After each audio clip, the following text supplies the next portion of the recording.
Today, social media is king, and going viral is the new definition of pop culture success. But what happens after you go viral? How can you harness that power for the greater good? I'm Mike Walter, coming to you from the heart of New York City's vibrant Times Square. Let's take it full frame.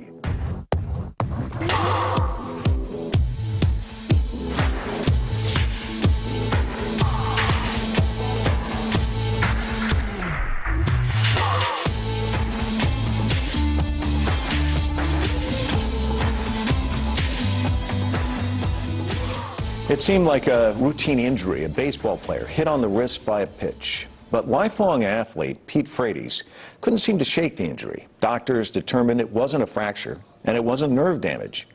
But nothing could prepare him for what it was. The diagnosis? ALS. After hearing the news, the then 27-year-old gathered with his family to make his mission statement crystal clear. Activism was his new calling. His goal to raise awareness about ALS in the world and to bring the disease to the attention of the world's biggest philanthropists. His family and friends, known as Team Freight Train, took to the road. They spread awareness. In the summer of 2014, their message went online.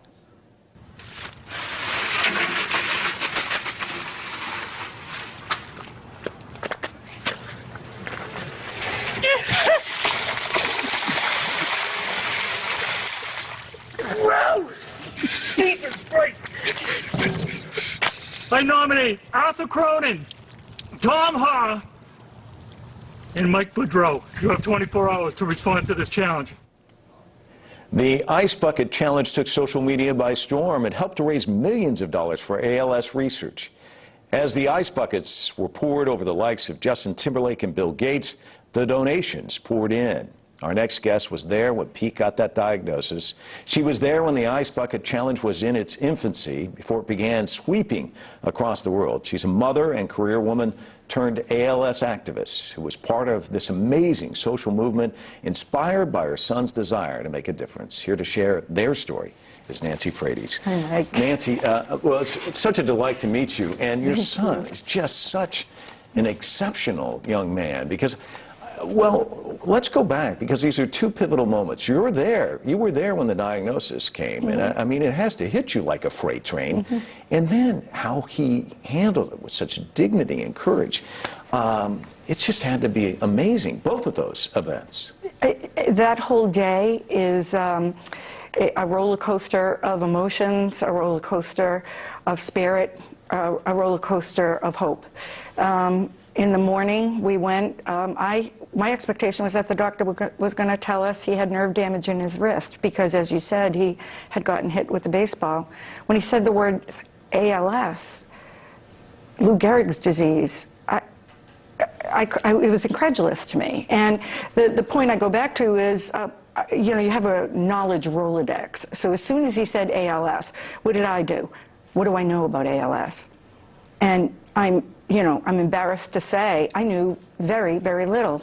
I knew that it was bad. I thought old people only got it. And I knew Lou Gehrig was 75 years ago. So, of course, I quickly turned to the doctor and said, all right, okay, that's all I know. What's the treatment and what's the cure?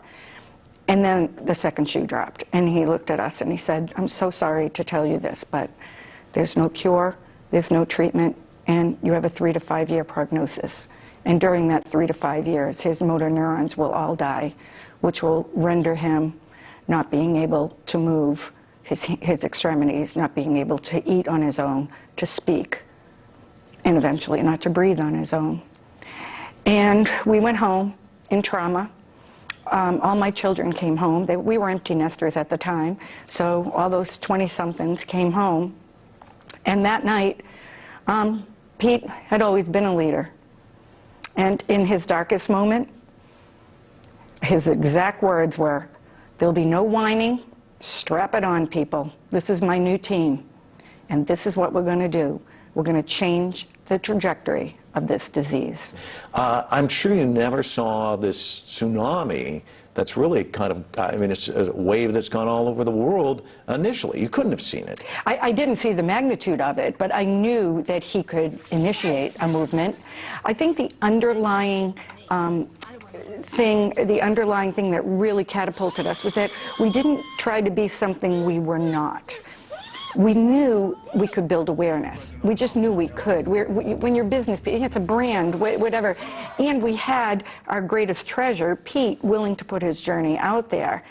We knew if we built awareness, people would open their hearts to our story, and then they'd open their wallets. So we just kind of stayed right there. Let's just do this. Let's gather people, numbers, and that's what we did. Ice Bucket Challenge, how does it come about? Comes about, so the real story is That's the one we want. That's the one you want. In the summer of 2014, the Ice Bucket Challenge itself, people pouring their water over their heads for a cause, had been going around in different circles for different causes. And Pete had been mentoring another young ALS patient, Pat Quinn, in New York. And the two of them became great friends, both with ALS, both with wives, young guys fighting this disease. Steve Gleason is down in New Orleans fighting it. He's from Seattle. There are a number of other, I call them the young guns of ALS. And they all got very close. Through social media, through email, they all communicated with each other, and they all said, we're not going to stand for this anymore. So they all started momentums in their own circles of supporters. So Pat Quinn, the Ice Bucket Challenge, came across in his Facebook feed one day, and he was like, oh, wow. He called Pete, and they got purposeful. And then they strategized. So when they saw it, they knew it was the vehicle. That's exactly what Pete said. He said to me, Mom, as soon as I saw it, I knew this was it. Okay, but you'd do it, and maybe the next door neighbor would do it. Right. But when it's Bill Gates and Justin Timberlake, and and the list goes on. When you started to see this thing explode, when did you recognize, oh my God, this thing is just going completely out of control? So, as I said, Pete was very strategic. So what he told us, Pete now no longer was verbal. He couldn't talk any longer. So he is on his eye gazer computer, typing away on his computer. He told us, I want you to engage with every person who posts an Ice Bucket Challenge. So I want you to like, comment, or share. Let me tell you, for a woman in her 50s, I learned more about social media in an hour than I ever did. He said, I want you to tag people of influence.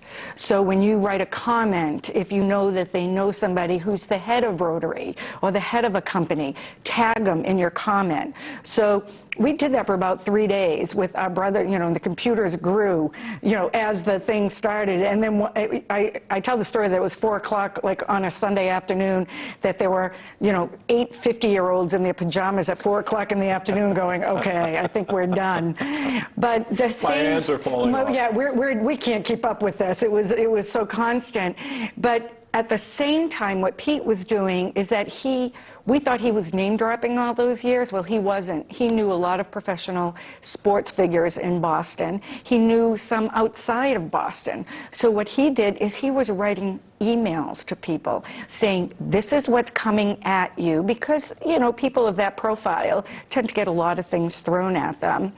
But he was communicating with them person to person, saying, this is what it is, this is what we're doing, please join us. So when Gregory Campbell was the first professional athlete from the Boston Bruins to do it, and what he did is he just exactly what we thought. He opened his heart to Pete's story, and he said, I'm going to do this. And then before you know it, it started in that. Then Julian Edelman got to him. Matt Ryan down in Atlanta was a classmate of Pete's at BC, so it went to him.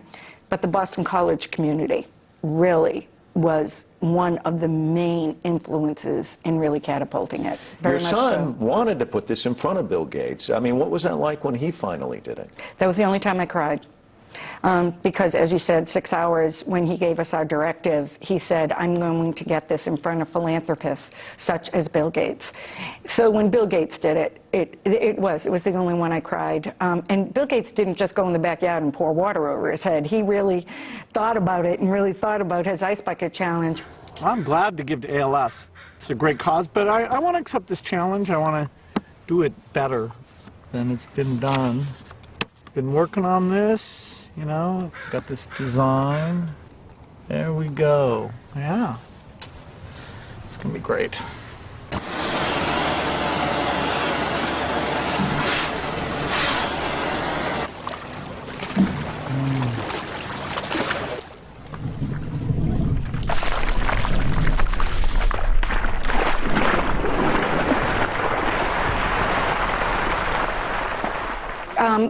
Justin Timberlake was really the first real high-profile celebrity. I woke up to my phone blowing up from friends who had already been on Facebook, JT, JT, JT, and I was like, oh my God. I mean, it was really the sports industry, the sports players that really started it going right in those first couple of days. It was Boston. Boston just absolutely took hold of this. And Pete had been pretty high profile in Boston.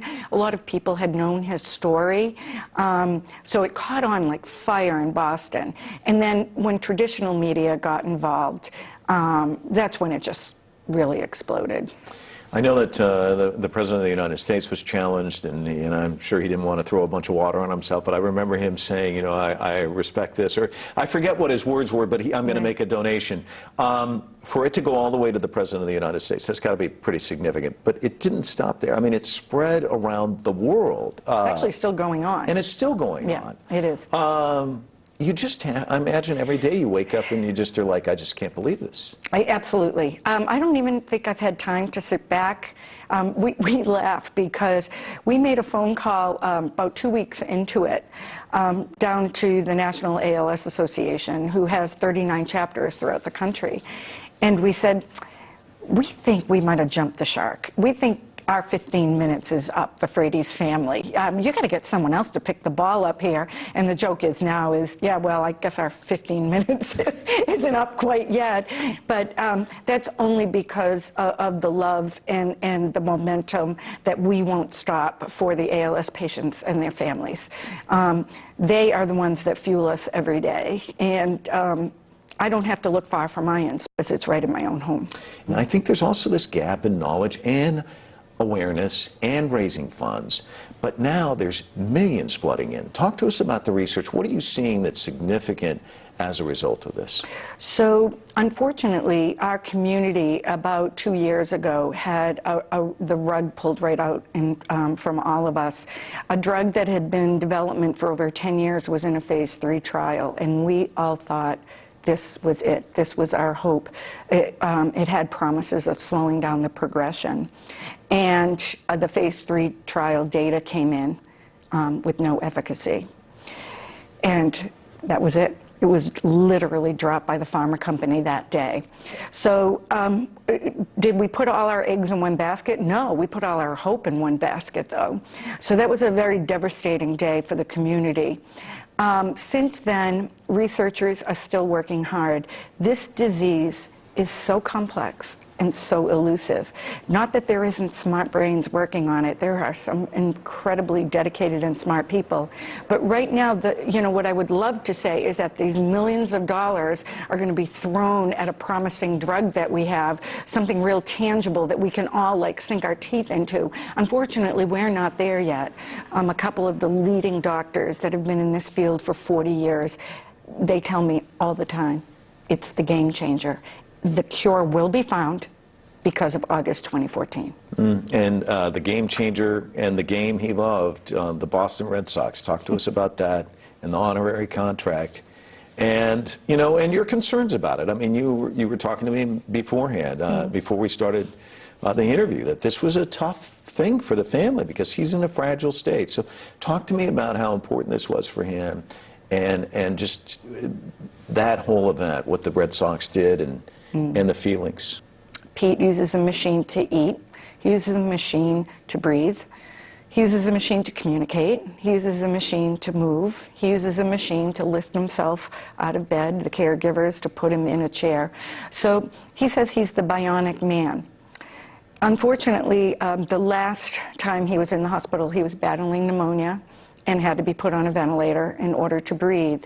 And it was a long duration. So he had been in the hospital for 5 weeks and home for about the same amount of time, hadn't left the house. And the call came in from the Red Sox that they wanted him at opening day.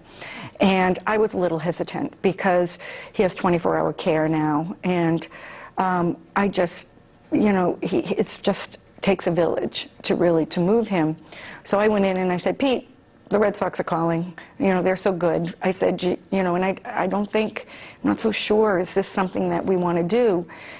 And he looked right at me and he blinked his eyes. And I know that means, oh no, Mom, we're going. And so I said, "You sure you want to go?" And he said, "Yes," and blinked his eyes. And then he started to type on his computer, and I looked at it, and he wrote one word, and it was awareness. And I looked right at him, and I said, "Okay, you amazing human, we are going to get you there, and you're going to show everybody."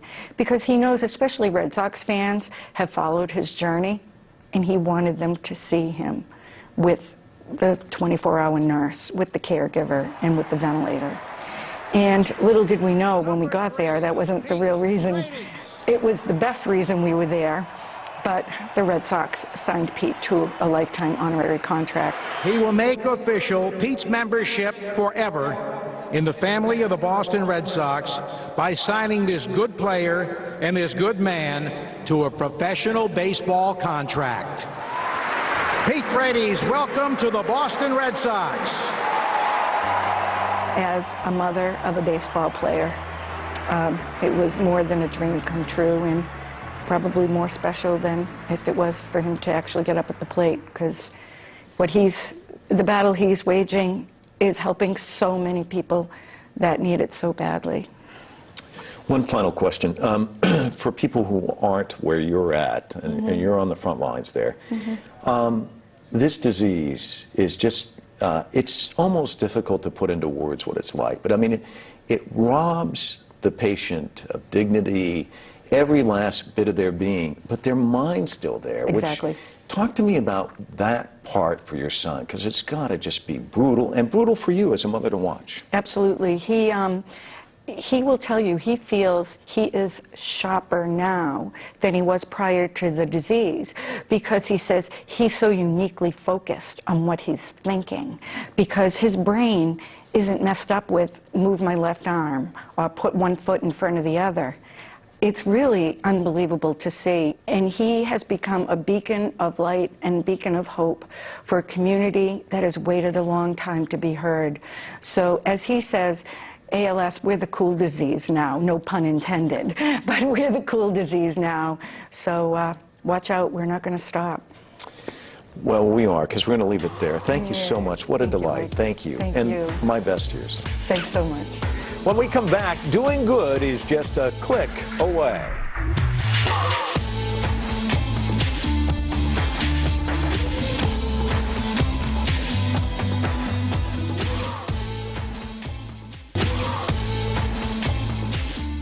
Virtually all of us dream of making the world a better place. Your dream, though, can become a reality with the help of our next guest and the click of a mouse. At just 19 years old, Vincent Taboul-Flacher is the founder and CEO of GoodDeed.com. Unlike other charity fundraising websites, Good Deed doesn't require you to spend any money, despite the fact that user visits to the site results in charitable contributions. Curious? Well, so are we. Vincent is joining us via satellite from Paris to tell us about this unique and oh-so-simple way to make a donation and a difference. Vincent, thanks so much for joining us here on Full Frame. Thank you. Explain how it works, because people think you have to contribute, but in a sense, what you're doing is you're giving opportunities for people to show their videos. People have to watch them all the way through, and then there's a contribution on the back end of this. How did you come up with the idea, and how does it work? I had the idea by reading this book of Muhammad Yunus. I was like, I saw a lot of advertising on the web, and there is a lot of advertising which is omnipresent on the web and everywhere, on YouTube, on Facebook, and on other websites. And it appears to me just very basic and very simple to take those budgets and to transform it into donations. So I had this idea of Good Deed, which is very simple. So the concept is very simple. Good Deed is a website, which allows you to make free donations. So you can now support a cause and give funds for a cause for free. So you don't have to spend a dime to make it. So the first thing you have to do is to go on the Good Deed website, to choose on the home page a donation, which can be a tree, a meal, or for a vaccine, then you just have to watch an ad, and this ad funds your donation. So it's a free donation for you. It's the advertisers which pays the donation. So it has been huge since the beginning, and there is a lot of people who came up, and we already have a lot of donations, almost 1 million donations on the website. I want to talk to you a little bit more about the beneficiaries of this, and you've kind of touched on it, but I want to go back to the concept, which I think is so fascinating to me, because when you think of most people when they get on the computer, the first thing they're doing is get rid of ads and click out of them, and when it comes up, some of these ads, you can get out of it after 5 seconds, and most people, they can't wait until that 5th second so they can get out of it. So to take this concept, I'm sure probably advertisers must love this, because people have to watch, and then the people who are watching feel as though they're doing a good thing as a result. Yes, it's kind of, I call it a win-win-win system, because the NGO is looking for funds, and they need funds to make real their actions. So now Good Deed is a new way for them to collect funds. The advertiser is very happy about that, because it lets him the opportunity to broadcast his advertising for 20 seconds, and he's sure about the fact that the user has seen his entire video. And the user who can't make a donation can now choose to watch an ad to make it, and he can choose the moment and the time when he has to watch the ad. So it's completely different, because the advertising is non-intrusive at all. So it's what we call, the win-win-win system. You know what I think is fantastic about this, and I want you to talk a little bit about it, is you're a young guy, and you can get in the heads of young people. And young people really want to make a contribution.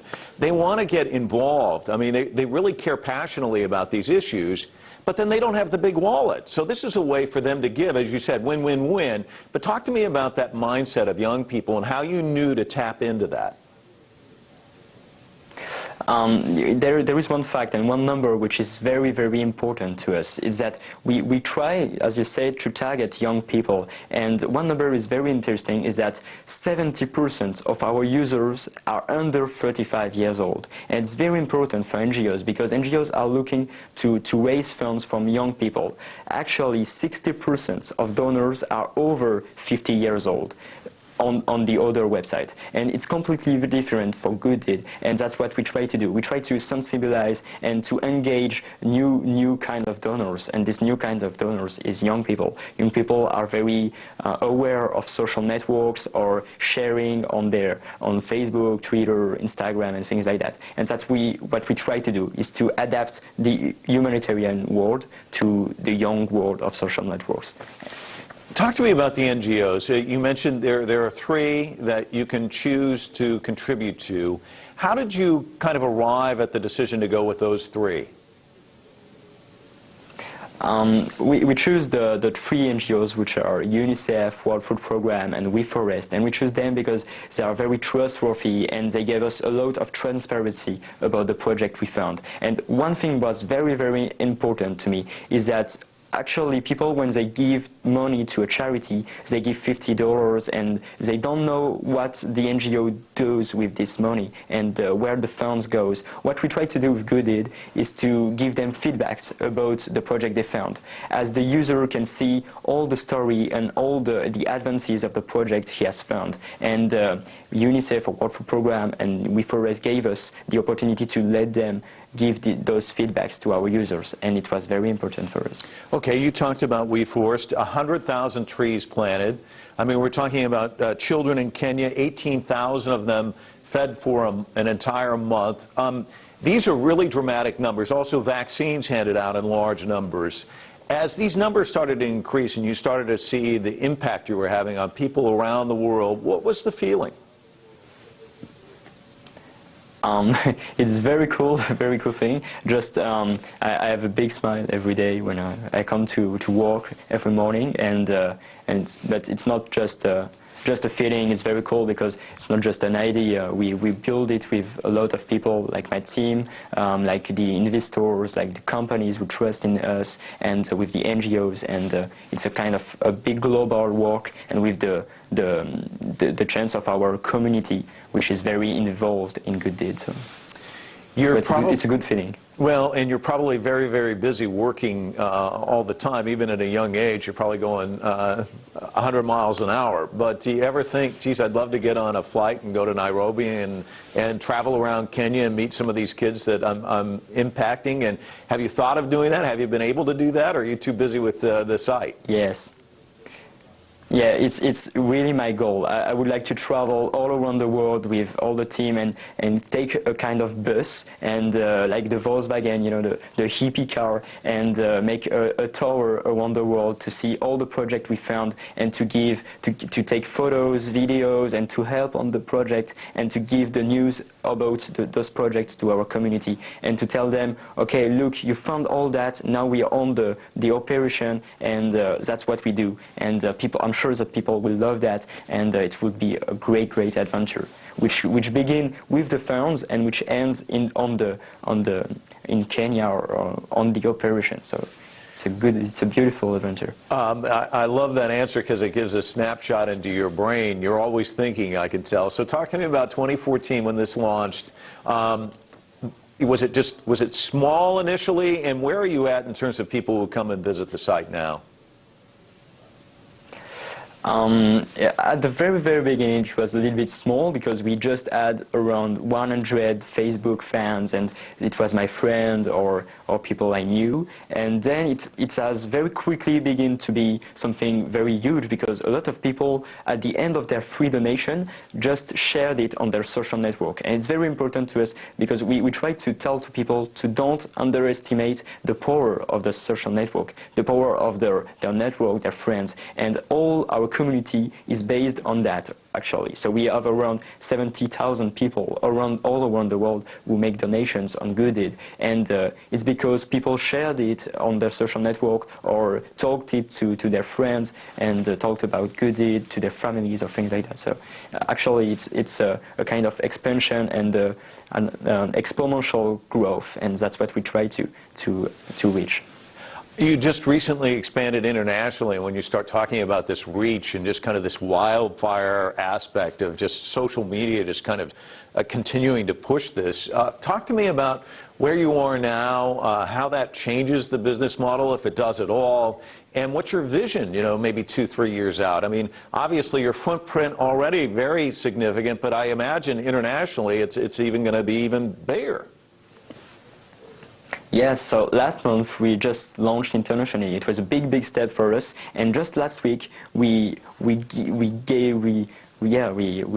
a step further because we had a big number, and we have now donors from more than 132 different countries. So now we have donors in America, in Germany, in London, but in Ireland, in Croatia too. So there is a lot of people in all around the world, and it's very important to us because it proves that Gooddeed can work everywhere, and it proves that solidarity is a feeling we all have, not just in France, not just in China, and that's why the mission of Gooddeed and my vision is to make Gooddeed a worldwide community around the solidarity. So there is a lot of social networks like Facebook, YouTube for the video, Snapchat for the time video, or Facebook for the friends. Gooddeed will be the kind of social community around the solidarity, around actions, around funding projects, and around news. So this is the long-term vision. You know, the interesting thing about the landscape that you're in, we see new sites, new websites cropping up every day, new apps coming up almost every day. Is there ever any concern that somebody else might encroach on what you're doing and maybe come up with a different model, and that there might be some competition out there? Or do you feel like you sort of own this brand now and you're in good stead? No. We're sure that there will be a lot of new startups which will do the same thing. It's a good way because it proves that there is a market and there is something which appeals to a lot of people. And it's not a real problem because we have 1 year in Advancy and we work on it for a lot of time now. And the big fact of it is that for a few months we work with my team on new brainstorming, on new ideas, and we have so much ideas to make real now in the next month. And we had 3 months ago now, one big idea which will completely revolutionize the way of making a donation. With the free donations, so the fact that you don't have to pay to make a donation, you don't have to have money to make a donation, we create something a little bit disrupting. But now we want to contextualize donation, and it will be a completely new way to make a donation. And I'm sure it will be a big surprise for everybody. Big surprise. You're full of surprises. So here you are, you come up with this in your teenage years. Do you ever think to yourself, geez, how am I going to top this in my 20s, my 30s, my 40s, my 50s? I mean, got a long way to go. You've already done something pretty significant at the age of 19. Do you think about that much, or are you too busy with the site? I try to be quite very busy to don't think about that, but yeah, I think a little bit about that. But there is something that it's very important for me, is that I quite cool to make Good It Real, and one day, maybe in 5 or 6 or maybe 10 years, I would like to join a school and to learn like everybody. It's a dream that I have. Vincent, thanks so much for taking time and talking to us from Paris. Really appreciate it. Thank you. Thank you very much, Mike. When we come back, losing a cell phone is a hassle for most of us, but for our next guest, it was the beginning of an adventure of a lifetime that took social media by storm.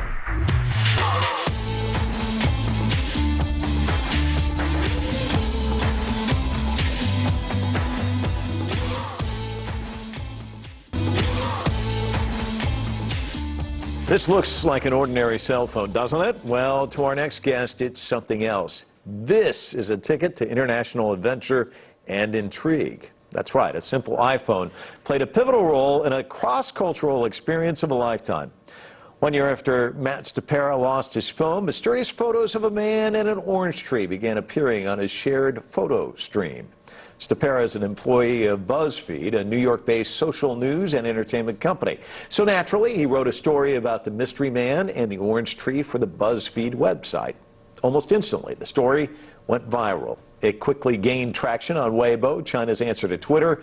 Users in China took action and decided they would help Matt track down the mystery man. And that's only the beginning of this wild tale. Joining us here in the studio to tell us what happened next, of course, is Matt. He's a deputy editorial director at BuzzFeed. And also joining us from Los Angeles is Abe Foreman-Greenwald, a BuzzFeed video producer. They're here to share their stories and details of this Chinese odyssey and the soon-to-be-released documentary that chronicles their journey. Welcome to Full Frame, both of you. Great to have you on. Matt, why don't I start with you, because I was asking you your age a moment ago, because my daughter's about the same age. She was at a club, lost her phone. It was a nightmare. You lose your phone at a place in New York, and it becomes this just amazing story. Tell us what happened. I mean, I was just out with friends after work one day. I was out to happy hour, and I put my phone on the table. It goes away, and then can't find it. It goes straight to voicemail when I call it. I know that it's gone forever. So I forget about it for a year until I get these pictures on my new cell phone of, you know, this man in an orange tree, and what's going on with my phone. It's just the craziest thing. So happy hour becomes unhappy hour, and then it becomes strange hour when this happens, and then you decide you're going to write a story about it, right? Yeah, so then I end up going to the Apple store. I find out from a friend, I tell him the story, and he says, you know that most stolen iPhones end up in China. And I was like, oh my God, my cell phone is in China. And I go to the Apple store, and sure enough, there it is, my phone, my old cell phone is online. So I decide to do a story on it, and the next thing I know, it blows up in China. It went viral, and there's so many people who just want to go viral in life. You know, that's the main thing now. Well, I want this to go viral. You can't really make things go viral. So when it happens to someone like yourself, I'm sure when you wrote it, you're like, this just goes out there into the space. When it went viral, I mean, you must have been stunned. Yeah, I mean, I was absolutely positively shocked, because not only did I go viral, but I went viral in China, which was the last thing I would have ever expected to happen. Double viral. Exactly. So it was just this mind-blowing experience, because I work at BuzzFeed, where I, you know, see people go viral all the time, but I've never seen someone go viral in China. So for that to happen to me was just, what's going on right now with my life? So let's talk to you about your life, Abe. How do you factor into all of this? I mean, you both work at the same company, but obviously you're separated by distance here. I suspect you probably didn't run into one another beforehand. So tell me pick up the story from there. How do you get involved? Sure. You know, we were acquaintances, I would say. But when I read his post about Brother Orange, I just immediately said, this is the most incredible story ever. I have to go and document this. This is just amazing. And, you know, that was the first stop on a really incredible adventure. How did he get the name Brother Orange, for people who don't know the story? So basically, the pictures that were starting to show up on my phone, there were probably like 40 selfies of this man taking a picture with an orange tree. So the Chinese internet ended up giving him the name Brother Orange. In China, calling someone brother is a term of endearment. So it was like, hey, it's our Brother Orange. So it's funny. But when did it occur to you, I've got to go to China? Was it almost instantaneously after you started getting this reaction? Well, you know, I wrote the story and I woke up the next morning to, you know, I wasn't on Weibo then, and I'm getting all these tweets from people in China saying, we're helping you find this man, we're helping you find him. You know, in 12 hours they end up finding the town where he's from, and another few hours they find him. So from that moment I was like, you know what, I emailed, you know, my friends and my boss, I was like, I need to go to China. Like, in order for this story, I don't think you understand what's going on in China, because the Chinese internet is a totally different internet than the American internet, and it was blowing up, and I was getting all of this, you know, crazy feedback from it. So I just knew that I needed to go to China. And also, Brother Orange had invited me to go to China, so I had to take him up on that. Both of you go there. Let's take a look, and then we'll pick it up after this short bit. Okay, you guys, this is happening right now.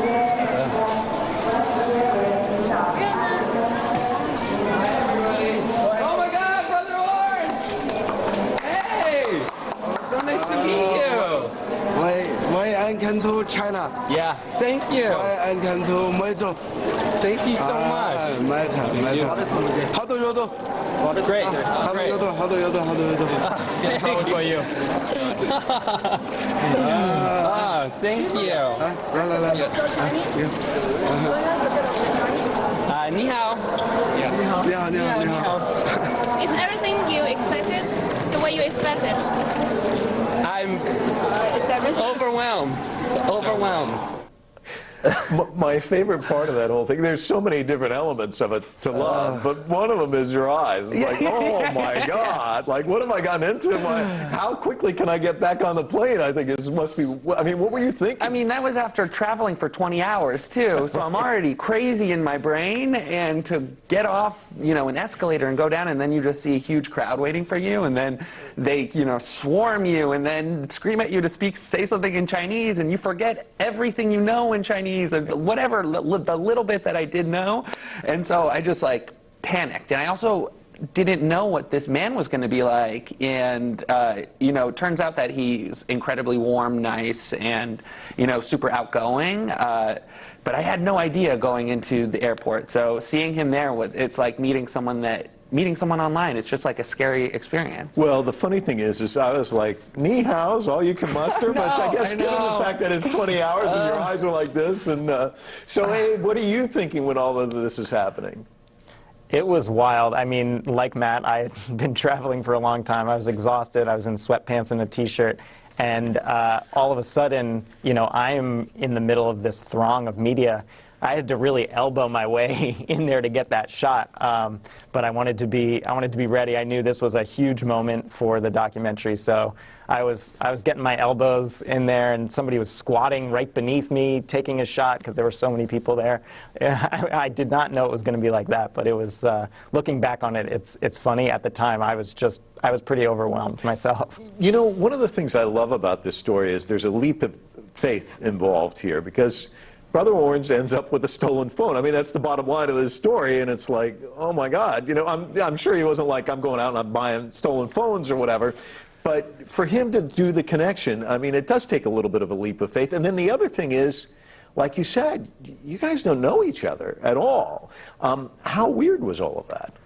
I mean, we also don't speak a word of each other's language, so that's where the hardest part was. But, you know, we had great translators the whole time, and, you know, you'd be surprised how much you can communicate with someone just through nonverbal, like, cues and just the way you treat someone, and, you know, you're out to dinner with someone and toast. Like, there's a lot of stuff that you do that's nonverbal that doesn't take language. So it was a challenge, but it was fun to do, and it was just such a completely mind-blowing experience getting to know someone in which, like, you can't even speak a word of each other's language. But once you get past ni hao, Peugeot, Gombe, you're good to go, right? Yeah, exactly. I do know those. Exactly. Beer, cheers. Exactly. Niemen hao, wushu meta. Hi, everyone. I'm Matt. There you go. You're off to the races. And Abe, when you get there and you've hit this jackpot, I mean, you've got this fantastic visual. Do you think, can it actually get any better than this? And it did, didn't it? It really did. It was an incredible story. I mean, the thing that I take with me from it is just how special it was to be along for this wild ride and to really see Matt and Brother Orange become so close during the short time we were there. It's hard to describe, but, you know, I had a front row seat to it, and I really saw it happen. And now, you know, I consider Matt one of my closest friends now, and I consider Brother Orange a very close friend, and I'm just really glad that I asked if I could go to China. Yeah, well, let's go there. Let's watch just the exchange between the two of you, and you can see that warmth. Let's listen in. What do you think the most famous Chinese person is, in your opinion? In history, Chairman Mao. 你知道你这个人毛泽东，毛泽东是最出名的人。And now? Jackie Chan. Yeah. Jackie Chan's the man. Does he like Jackie Chan? 你喜欢成龙吗？你喜不喜欢成龙啊？很可以，喜欢。 Okay. 但是我心目中我还喜欢李连杰多一点。 What does he think about Obama? 你觉得奥巴马怎么样？奥巴马就他就能力，真的我感觉他能力。 Yeah. Wow. But we're talking about Olympics. Yeah, right? So it's really cool. The two of you have this exchange, and there's a bond that's developing there. But it doesn't end there. I mean, he's come to see you here in the States, hasn't he? Yeah, so, I mean, we did the whole China thing. He last minute flew up to Beijing with me. We had an extra few days together, which is another, like, wasn't supposed to happen, and then we got invited to go on the Ellen Show here. So that started kind of this whole other Brother Orange Does America adventure. And Abe, what about that? I mean, that's a whole other element you probably didn't see coming. That also just this is the gift that keeps on giving, isn't it? The stolen phone. Absolutely. The U.S. tour was great. From my perspective, it was amazing to see Matt showing Brother Orange his country and the things that mean something to him in his own life, the way we had just seen Brother Orange do literally 3 weeks before that in China. I had to pinch myself thinking, is this actually happening? Is Brother Orange here in the United States right now having, In-N-Out burgers with us in Los Angeles? It was amazing. I want to ask both of you, but I'll start with you, Matt. We hear so much about people-to-people exchanges, and yet we see, we're here in the United States, but, China and the U.S., they have a really kind of complicated relationship. In some ways, there's cooperation. Some ways, there's competition. Some ways, maybe suspicion of one another, even on both sides. What's your takeaway in terms of that people-to-people exchange and what it can teach us about us, people? I mean, at the end of the day, this is a story about, human beings, and, regardless of culture or what country you're from or what language you speak, there's certain core human values like, friendship and, being nice to someone and showing hospitality that transcends like all boundaries. So. And Abe, let's amplify on that a little bit. I want to get your thoughts. I mean, is there something for the leaders to learn from the regular folks like us in terms of relationships? Absolutely. I mean, I kept thinking of the Nixon Goes to China videos while I was there, and seeing Matt on, you know, somewhat of a diplomacy tour. We were in an area of China where many people had never seen an American before, let alone met an American, and I think, you know, seeing somebody who's friendly and having a good time and there just to meet this new friend was just, you know, I was proud that that was their introduction to America. I think it's, you know, when you get beyond the geopolitics of everything and actually get people meeting each other as people, you can cut through any of those suspicions and, you know, any of the negatives and really, you know, like Matt says, see someone as a person. And I think that was just a great lesson for all, and something that was great to see, of that happening on a personal level and kind of shedding all the politics. Well, Matt told me he hasn't seen the rough cut of the documentary, but I know that there is one. You feeling pretty good about it? What can you tell us in terms of an update on the documentary? When can we expect to see it? I am feeling good about it. It's, you know, I'm lucky because I've gotten to keep reliving this amazing trip for the last, I guess it's been about 3 months now.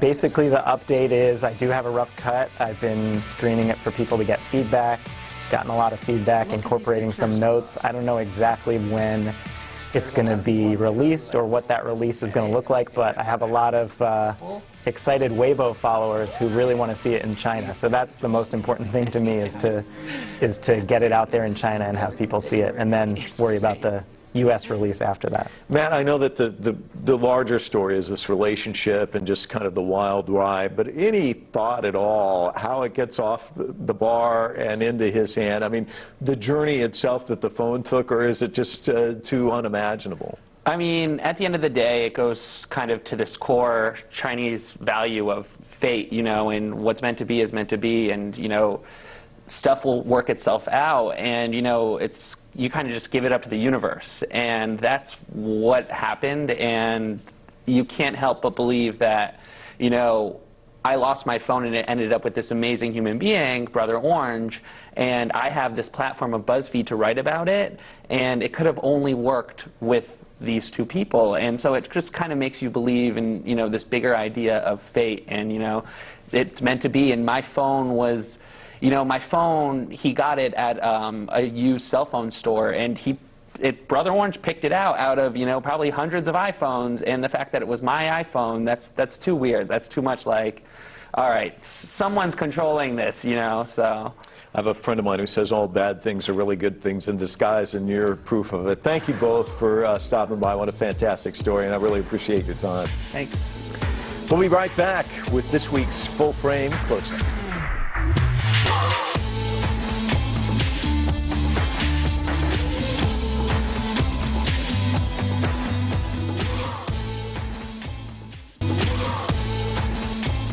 They are thought of as a nuisance by some, but paparazzi play an essential role in documenting history and capturing some of the world's most enduring images in a single moment of time. And yes, many of the pictures they generate go viral.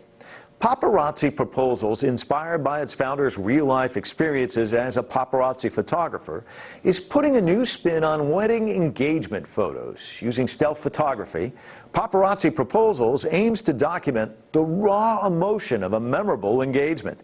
Their goal is to always be at the right place at the right time. Once there, they secretly capture unique proposals. And with a good deal of strategic planning and a dose of creativity, they are helping memories live on for a lifetime.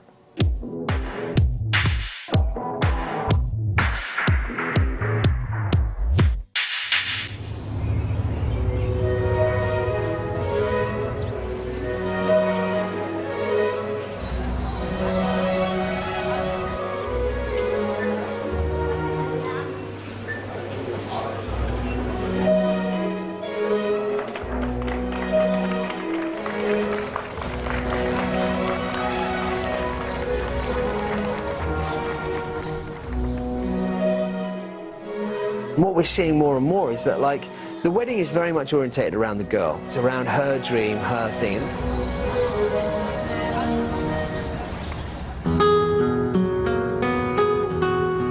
And the proposal is too, but it's the guy's like last chance to like kind of showcase that he can be a part of everything and he's got this creativity.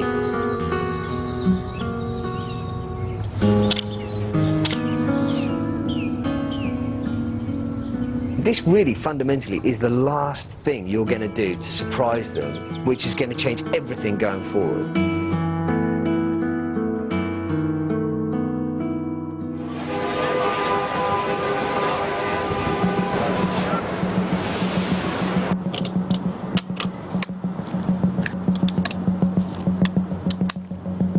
My dream as a photographer, my sole goal to become a photographer was to travel around the world, take pictures and get paid for it. And the paparazzi life led me to that. I had the most wildest, crazy adventures. Traveled all across America, all across the Caribbean, you know, spent a month in Panama shooting the James Bond film set. Got a lift from Angelina Jolie one day when she just, you know, my bike got a flat tire and she stopped her car and gave me a lift. It was amazing, but a hard life. You know, everyone says it's glamorous and it's cool. It's not glamorous spending 7 days sitting in a car staring at a door constantly from 5 a.m. to 10 p.m. You know, you can't leave for food or for a bathroom break or anything like that. But, you know, luckily I managed to get out when I did and, you know, start this.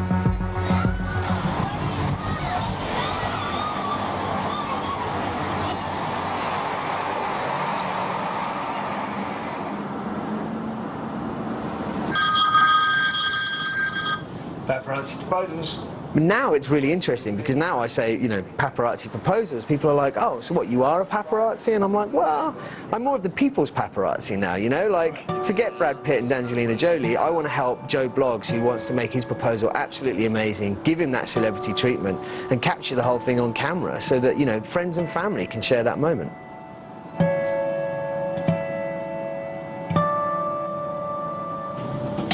The company came about when I proposed to my wife.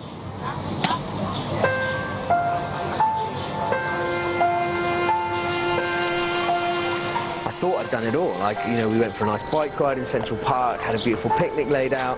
I got down on one knee, and me being a photographer, everyone said, oh, well, you know, you must have pictures then. And I was like, oh, it's the one thing, like, I didn't get. And that kind of got me thinking about the whole process. Like, it was such an amazing moment, but for me, I can't remember a thing. I was absolutely terrified, like, the whole way through until she said yes.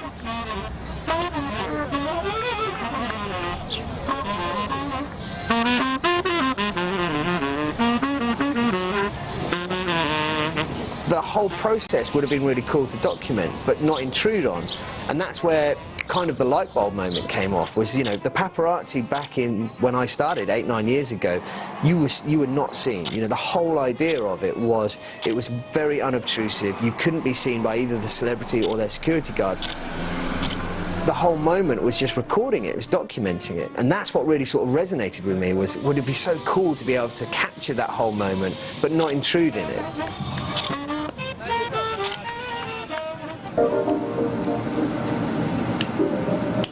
In a rooftop, you said. How our service works is we'd obviously work out with you exactly where the proposal is going to be taking place, where the photographer will be hidden. No two proposals are the same, really. So, you know, you could get anywhere up to 150 images, and you get those 3 to 4 business days afterwards. We kind of have two guys. So we have the planners, normally work in finance or are very methodical, and they'll call us up about 3 months in advance and want everything laid out in meticulous plans. Those are great clients. The other client is the guy who calls us up with about 36 hours notice. He's got the ring in his hand, it's suddenly turned into kryptonite, and he's terrified that she's going to find it in his sock drawer, and, you know, we have to move very quickly.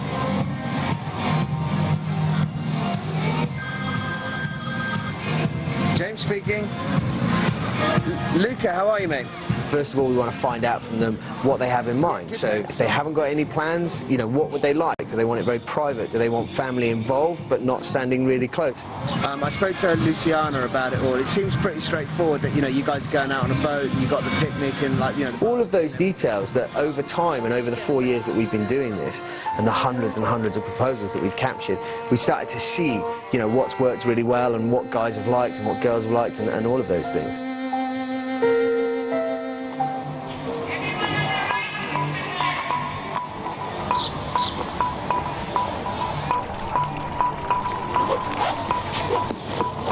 paparazzi training in all of our photographers is really great because it gives them that kind of, they know like to not panic under stress and pressure and just to get the shot.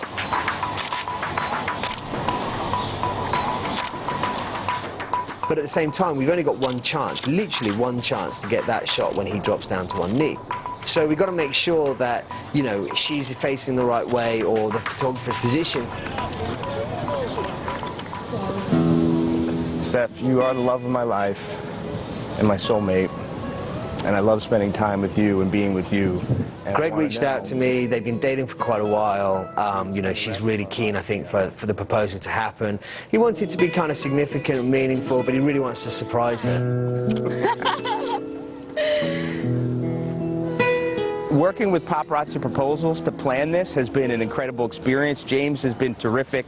In a moment that I felt a lot of pressure to come up with an idea and to do something that's great, that she'll remember, he's been a huge help in getting all this set up. Greg and I actually went on a date for my birthday a few years ago here, and we went to the boathouse, and we love coming to Central Park and walking around, so it's definitely a special spot for us.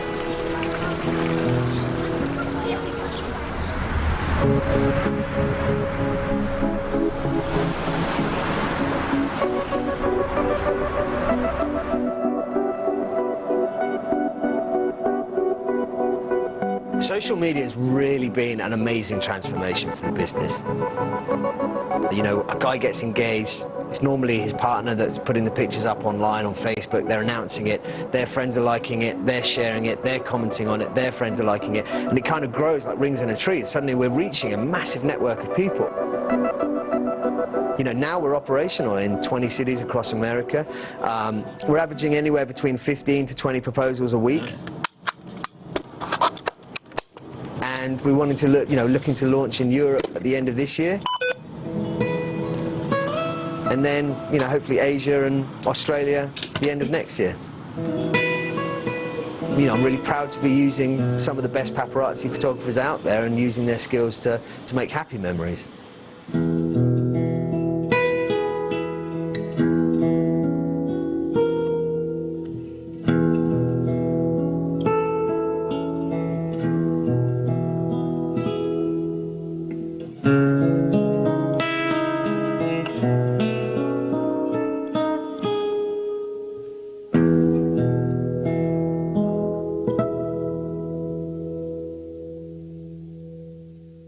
That's it for this week. Join the conversation with us on social media. We are CCTV America on Twitter, Facebook, and YouTube. All of tonight's interviews can be found online at cctv-america.com. And let us know what you'd like us to take full frame next. Email us at fullframe@cctv-america.com. Until then, I'm Mike Walter in New York City. We'll see you next time.